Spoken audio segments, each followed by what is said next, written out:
एक बार की बात है, एक सेठ जी थे जिनके पास बहुत धन दौलत थी।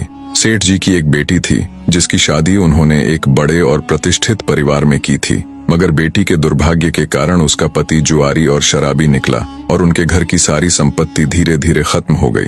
बेटी की इस हालत से सेठानी जी बेहद चिंतित रहती थीं। वे अक्सर सेठ जी से कहती, आप तो दुनिया भर की मदद करते हो, लेकिन अपनी बेटी की मदद क्यों नहीं करते जो इस कठिन समय से गुजर रही है। सेठ जी हमेशा शांत भाव से जवाब देते, जब उनके भाग्य का वक्त आएगा तो मदद खुद चलकर उनके पास आएगी।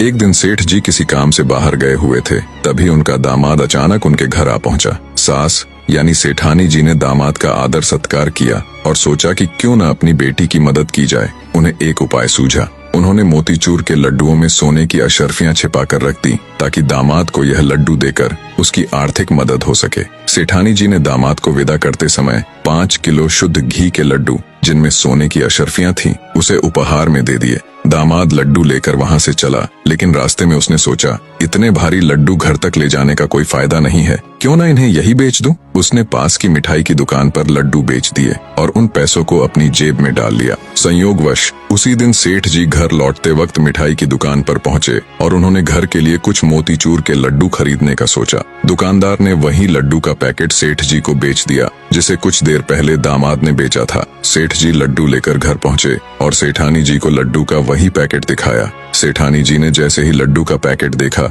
वह चौंक गई। उन्होंने एक लड्डू तोड़कर देखा तो उसमें से वही सोने की अशर्फियां निकली जो उन्होंने दामाद के लिए छिपाई थी। सेठानी जी अपना माथा पकड़कर बैठ गई और सेठ जी को पूरी कहानी सुनाई, दामाद के आने से लेकर अशर्फियां छिपाने तक की पूरी बात। सेठ जी ने यह सब सुनकर मुस्कुराते हुए कहा, भाग्यवान, मैंने पहले ही कहा था कि उनका भाग्य अभी नहीं जागा है। देखो, न तो अशर्फियां दामाद के भाग्य में थी और न ही मिठाई वाले के।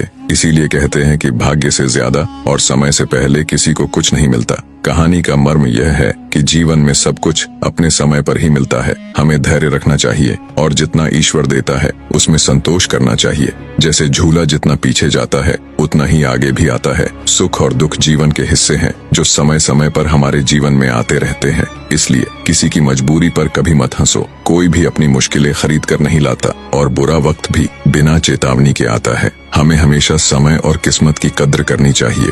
वीडियो पसंद आया हो तो वीडियो को एक लाइक करके कमेंट में अपनी प्रतिक्रिया जरूर शेयर करें।